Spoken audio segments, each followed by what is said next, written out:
Bienvenidos al Planet People Mining en español, amplificando las voces en el cruce entre la minería, la sustentabilidad y las comunidades. Soy Alison Capo. Tengo más de 20 años en este espacio, en 5 empresas mineras. Y si también eres una superstar en el campo, una colega de la minería que siempre has querido saber qué hace esta gente. Si te interesa ese trabajo tan motivador y impactante, acompáñanos celebrando sus contribuciones, explicando sus roles y explorando los temas de sustentabilidad y de comunidades que enfrentan. Ya sea que trabajes en la minería u otro sector, esas conversaciones te ofrecerán mucho para aprender. And if you're understanding me right now, look for Planet People Mining in English.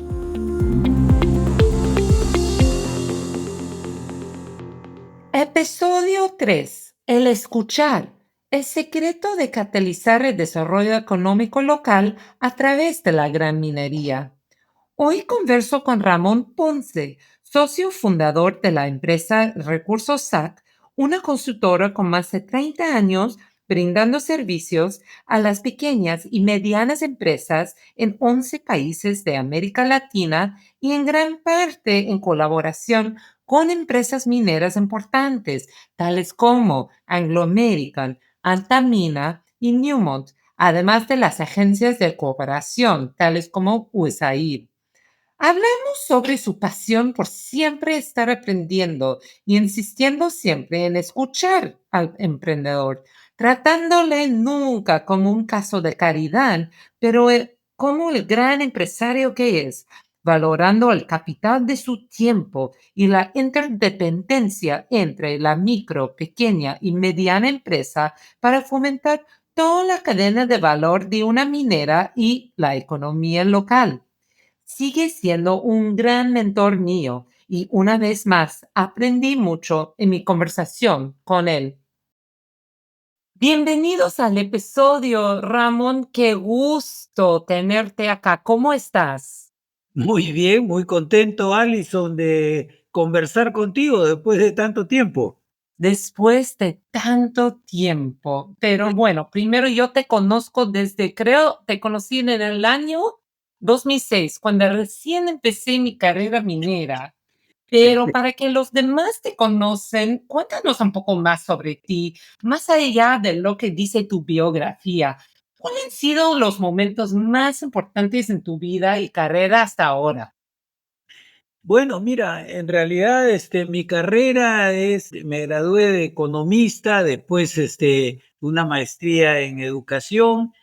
En realidad siempre me ha apasionado la relación con la gente. He participado siempre en organizaciones de la sociedad civil, ¿no? Y principalmente en las pequeñas empresas familiares, que había en mi casa, que mis padres, creo que para lo que hago, que es la consultoría, me ha servido de mucho esta relación. La pequeña empresa, se, una de sus características es relacionarse con todo tipo de actores, ¿no? Eso es una calidad que siempre aprecié de ti, que siempre estás, pero plenamente en un proceso de aprendizaje. O sea, que me cuentas, yo creo que acabas de contarme que terminaste recién una nueva maestría. O sea, tú que siempre sigues estudiando, aprendiendo, ¿no? No, Yo ya. primero entré a estudiar administración de empresas, ¿no?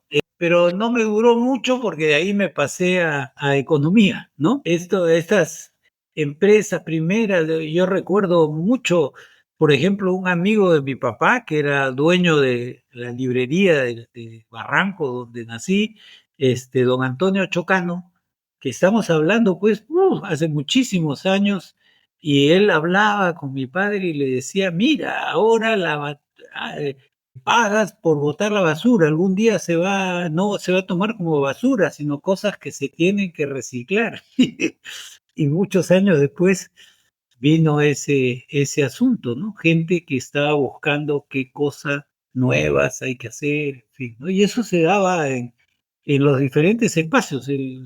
el empresario siempre está viendo qué cosa viene para adelante. La minería, por ejemplo, donde nos conocimos desde el 2006, la minería pues subcontrata todo tipo de servicios, tanto grandes, medianas, pequeñas empresas. Entonces la industrialización flexible y nosotros el corazón de la empresa, Recursos, hace 35 años que la formamos con varios socios, era el tema de la interdependencia empresarial. Ese era cuando en el 89 creamos esta empresa, dijimos, no, este es el camino, es la interdependencia y lo que tenemos que hacer es que cada cual se especialice en lo suyo.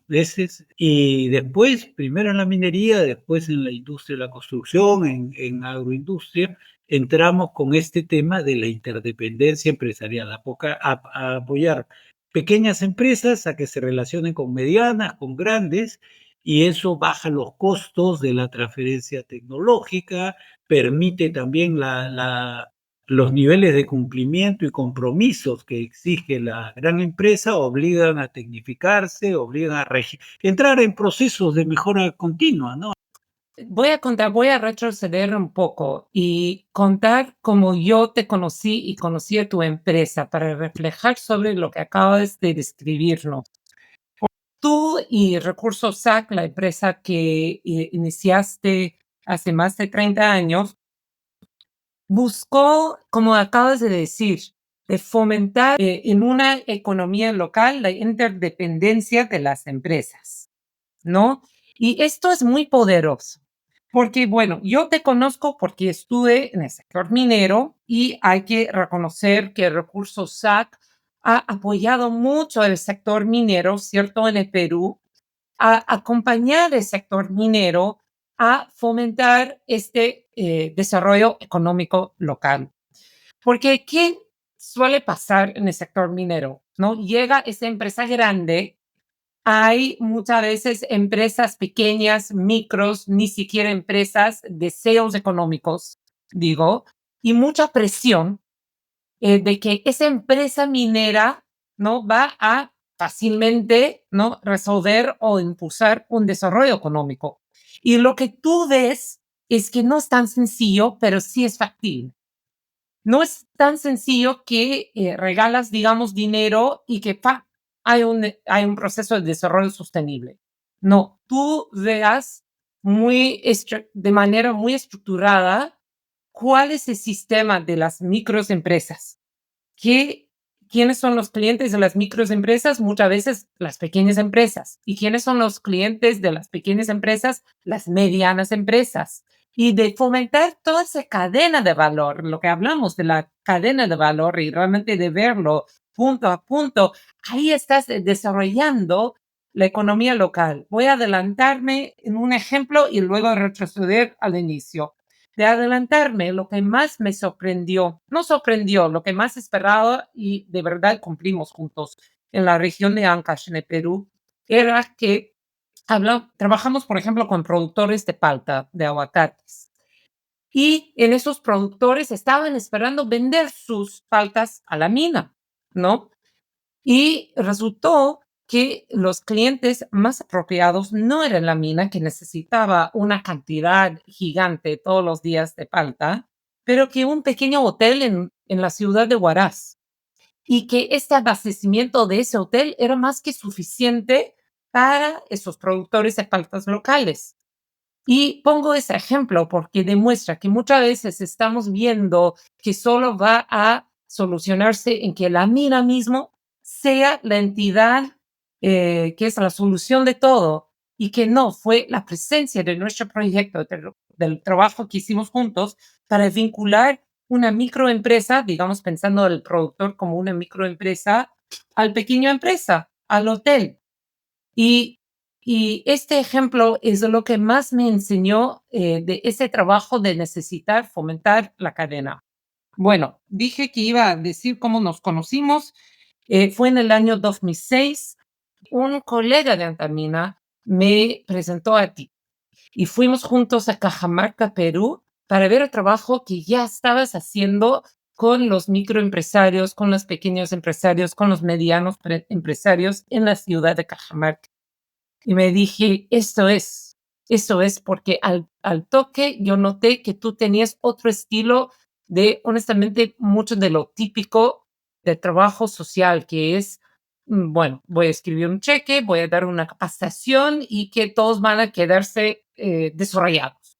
No, tú veías esos micro y pequeños empresarios como empresarios, ¿no? Y ese proceso de fomentar el desarrollo económico como exactamente tal cual como es, un proceso empresarial, no de caridad, no de regalar cosas, pero de impulsar, como acabas de decir, que notaste del microempresario de tu barrio que veía el reciclaje como a lo mejor una oportunidad empresarial. Estupendo lo que dices, Alison, porque yo creo que en ese resumen que has planteado tú, está un poco las luces y sombras de ese trabajo. Lo que hay que ver es el hecho que haya una gran inversión, como es el caso de la minería, genera una cantidad, en primer lugar, es una inyección de dinero en una región que va a demandar muchos bienes y servicios. Pero eso no quiere decir que toda persona, porque tiene necesidades, puede vender esos bienes y servicios. No se, los servicios tienen que ser de calidad, no se puede, yo entonces puedo hacer, no puedes inventar y de la noche a la mañana, además no sería responsable de parte de la mina o de los contratistas de la mina que te contraten si no tienes oficio. Eso va a generar solamente problemas, va a generar problemas legales, no se va a dar un buen tratamiento. Entonces, cada región es diferente. Nosotros trabajamos en diferentes regiones, hemos trabajado tanto en la costa, en la sierra, en la selva, incluso en desarrollo de proveedores, por ejemplo, con las empresas petroleras y las comunidades que formaban sus empresas.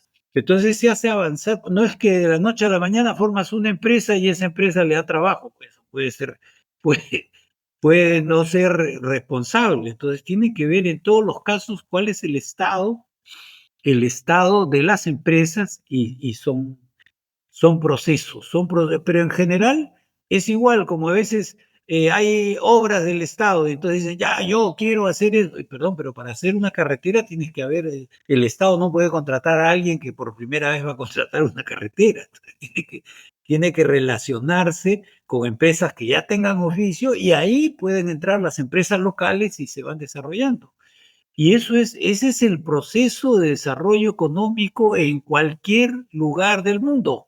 El Perú hace 30 años no tenía las empresas que hacían minas, en su mayoría eran extranjeras. Hoy día tenemos empresas peruanas que construyen minas. ¿Cómo se ha hecho todo esto? Con la interdependencia empresarial. Ese es el camino, no hay otro. Así es. Y lo que más me gusta de tu metodología, empezaste a decirlo, pero voy a precisarlo un poco. No es solo que empieza con la capacitación. Todos empiezan, yo digo, todos en el mundo de querer fomentar el desarrollo social dicen hay que capacitar. Pero lo que más me gusta es que tú tienes una metodología de diagnóstico y no es solo un diagnóstico de la región, de la economía local, es de cada empresa. De cada empresa tú aplicas un diagnóstico porque una capacitación, lo que necesita empresa X no es lo mismo que lo que necesita empresa Y, a pesar de ser dos empresas en rubros similares, ¿no? Y lo que también me gusta es que tú tratas a cada empresa no como estudiante de la capacitación, sino como cliente tuyo, ¿no? Es cliente tuyo, es una empresa y cosa que hicimos en nuestro caso, no era un cliente gratis, a pesar de que en el caso de la minera, era la minera que estaba financiando el proyecto, pero hicimos que cada una de las empresas clientes participando tenía que pagar su parte, ¿no? Ujú. Obviamente con una reducción, pero era muy importante que ellos pagan, ¿no? Participen en su propia inversión, ¿no? Y luego empezamos con el diagnóstico para entender no solo cómo capacitarles, pero sino acompañarles. Y eso para mí era muy diferente de lo que veía, porque ahí podías ver exactamente si necesitaba orientar su gestión financiera, se necesitaba un plan de mercado, se necesitaba entender no todo el mercado de toda América Latina, sino exactamente el mercado de los hoteles turísticos de la zona, algo mucho más preciso. Y eso de tu metodología era muy diferente a todos los demás programas, digamos, de desarrollo económico local que vi. Totalmente de acuerdo, Alison. Sí, yo creo que ese es el corazón de nuestra intervención, escuchar. Cada empresa es diferente y además, porque todos, es como a ti te dan una charla, en esa charla que te dan, te empatarás con algunas cosas y con otras cosas no. Cuando la cosa parte por escucharte y saber qué es lo que quieres, para qué has hecho la empresa, qué estás buscando. Entonces, y el kit del asunto es saber cuál es, qué cosa escucha, qué te interesa, qué cosa es lo que cada uno está buscando. Cada uno está buscando resolver distintos problemas. A uno le preocupa más un tema, a otro otro, y por eso el diagnóstico es, primero que nada, escuchar. Mucha gente cree que no, el asunto es capacítalo, tú ya sabes que yo no sé, por supuesto hay cosas que son generales, pero el aguzar el oído a realmente cómo funciona. Él ha formado su empresa y cada uno forma su empresa por distintas razones, tiene diferentes intereses, aunque técnicamente sea lo mismo, pero la empresa no es solamente la producción de la empresa, es decir, la producción del bien o servicio, sino que la empresa tiene que ver también con el mercado. ¿Qué cosa escuchas qué cosa escuchas de la demanda? ¿Cómo te organizas? Puedes ser el mejor técnico. He conocido muchos casos de empresas que tienen su producto, técnicamente muy bueno, pero no escucha al mercado. Cree que le puede imponer al mercado cosas, que sé yo, un momento le va bien, pero un momento. Entonces hay que estar atento, atender. Atender supone escuchar, en primer lugar, para poder dar respuestas, y las respuestas en muchos casos son a medida. Hay, por supuesto, una cantidad de elementos que son generales, pero, y sobre todo en el caso de la pequeña empresa, ¿por qué? Porque una de las características de la pequeña empresa es que la gente que está dirigiendo esa pequeña empresa son muy poca gente. El principal capital que tienen es su tiempo. Y básicamente algunas solamente tienen su tiempo. Y es ese tiempo bien utilizado, eso es clave. No, yo no soy una gran empresa, no me vas a ordenar. Yo no te ordeno, pero tome en cuenta que lo principal que tiene, la vida es solo tiempo. Y en el caso de la pequeña empresa, ese tiempo es valiosísimo. Hemos tenido circunstancias en las que no nos ha ido bien, pese a que creíamos que habíamos hecho todo bien. ¿Y qué? Le pedimos más tiempo al empresario del que podía dar. Y eso es una cosa que hay que tomar en cuenta. O sea, tú puedes decir tantas horas y yo lo hago y me sacrifico. Oye, pero el cliente no va a tener ese tiempo. Tienes que ser más preciso, tienes que abusar más el oído para ver realmente en dónde es el punto en el cual él puede dar un salto, que además ese salto sea sostenible, porque ahora es sostenible porque hay pedido, pero mañana que no haya, entonces el uso del tiempo es fundamental. El uso del tiempo en el caso de la pequeña empresa, en todos los casos es absolutamente necesario, pero en el caso de la pequeña empresa puede ser decisivo. Conozco pequeñas empresas que dedicaron demasiado tiempo a la capacitación, entre comillas, y después no pudieron pagar las cuentas. Wow, Entonces, eso Ramón, es un... acabas de decir 3 puntos fundamentales y el último, de verdad, nunca lo pensé así, nunca lo pensé así. Primero, hay que escuchar lo que dijiste, y esto es el fundamental del relacionamiento comunitario, el relacionamiento con cualquier persona, es escuchar. El CEO en esa época, cuando yo trabajé después con la empresa Anglo American, el CEO en esa época siempre decía: "Tienes dos orejas, una boca, úsenlos en esa proporción". No sé si eso se traduce bien. Two ears, one mouth, dos orejas, una boca. Siempre decía esto, porque es fundamental para una empresa de escuchar. Y lo que acabas de decir de lo que estuvimos diciendo a través, por ejemplo, de tu diagnóstico, con lo cual empiezas, es de escuchar esta empresa y lo que necesita, lo que está haciendo, dónde se está priorizando, cómo esa empresa ve su empresa y su mercado. Segundo, que es un concepto, no, el concepto no es nuevo para mí, pero la forma en que lo planteaste me parece extraordinario. Escuchar el mercado, escuchar el mercado, escuchar el mercado, yo podría agregar ahora y escuchar el mercado en el futuro. Y yo veo que esto es un problema fundamental de muchas empresas de cualquier tamaño. Es que ellos creen que porque ellos han pensado en el producto o servicio que el mercado va a quererlo, cuando no es así. Solo el mercado cliente con nombre y apellido puede comprar el servicio o producto. Así que hay que entender con nombre, apellido, ¿no? ¿Quién va a comprar qué? Y escuchar esto. Me encanta cómo planteaste esto como el escuchar la empresa. Y tercer punto que para mí era nuevo, siempre me estás enseñando cosas, Ramón. Por eso me encanta conversar contigo a cada vez. Es que el tiempo del empresario, el tiempo de uno es un capital.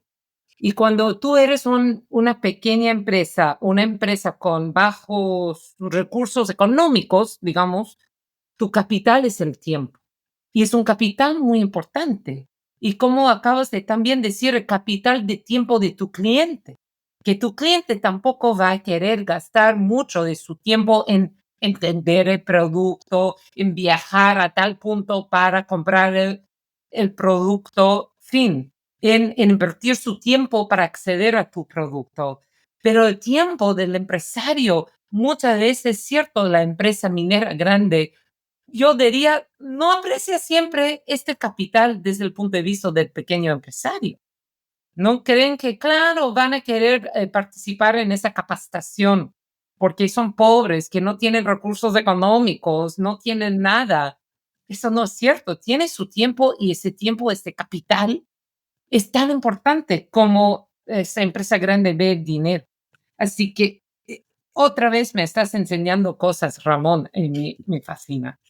Tus desafíos, mi querida Alison, ayúdame. Es que eso sí, por ejemplo, estos temas que la gente muchas veces dice, no, ya tú sabes cómo funciona, tienes años en esto, etcétera, capacítalos, pero no es el tema capacítalos. Primero tenemos que ver qué es lo que ellos están deseando. La gente se capacita en lo que le interesa y va a usar el tiempo en lo que le interesa. Entonces, esto tiene que ser dirigido, ¿sí? Porque mucha gente dice, no, yo ya no quiero, yo no quiero más diagnósticos, yo quiero ya, acciones concretas, ¿no? Entonces, realmente lo primero es escucha, lo primero es escucha lo que tú dices, ¿sí? Fantástico. Pero ¿quiénes han sido tus mentores que te han apoyado a lo largo de tu carrera? ¿No? O sea, en primer lugar, mis padres, ¿no? Tanto mi padre como mi madre, cada uno con sus fortalezas, este, mi madre con cumplimiento y seriedad con las reglas y los compromisos, mi padre con su conocimiento y descubrimiento del mercado, y la autoconfianza en buscar, hay rutas, hay que buscarlas, no las encontramos todavía, pero hay que buscarlas. Y bueno, la cantidad de gente con la que he trabajado en diferentes mi primer jefe, por ejemplo, el doctor Hernán Basulto, que fue el primer jefe no familiar que tuve y que me enseñó a hacer informes en 2 páginas, ¿no? O sea, mira, cualquier cosa que tienes que decir, tienes que ver cuál es el contexto, ¿no? Los antecedentes, hacer un análisis de eso, qué cosa significa, llegar a conclusiones y qué cosa es lo que recomienda. Para eso no necesitas más de 2 páginas, Ramoncito. Así que ya. Eso es fundamental que pocos lo entienden. ¿Cómo hacer un informe en menos de 2 páginas? Y es cierto, los empresarios, ¿quién va a dedicar su capital de tiempo a leer más de 2 páginas? Pero hay pocos que entienden de escribir 2 páginas es mucho más difícil de escribir 10. Así. Qué interesante la anotación que haces, porque la gente dice en dos páginas no puedes, en 2 páginas puedes decir cuál es el tema. A todos nos pasa y a lo largo de mi carrera profesional ha pasado que a veces me pierdo y regreso a la metodología del doctor Basulto. Sí, ay, aguanta, estás volando por distintos sitios, concéntrate, ¿no? Y eso es regresar a precisamente qué cosa es lo que hacemos ahora. Y por supuesto, mis socios, tanto consultores, consultoras, que toda la gente que está buscando, son los empresarios, cada empresario pues tiene detrás de ellos una cantidad, aprendió un montón de cosas. Entonces, eso además yo creo que establece relaciones de largo plazo con los clientes, para entenderlo. Porque ya cuando tú conoces a un cliente no le vas a recomendar lo que sabes que él ha invertido mucho en eso y ese tema no le interesa, ¿no? Entonces hay que ver en tal punto, quizás, mira, tal ruta, ¿no? Y como última pregunta, siempre termino así. ¿Qué consejo darías a otros que quieren tener éxito en tu campo, que quieren tener éxito en ese trabajo bellísimo de fomentar el desarrollo económico local?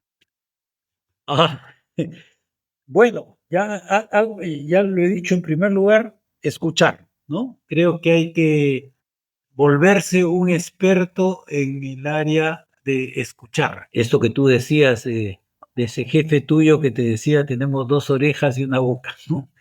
Este, y una de las formas más importantes, no solamente hay que escuchar lo que tu interlocutor dice, sino leer es escuchar también. Leer es escuchar, ¿no? Este, y escribir. En recursos hace pocos años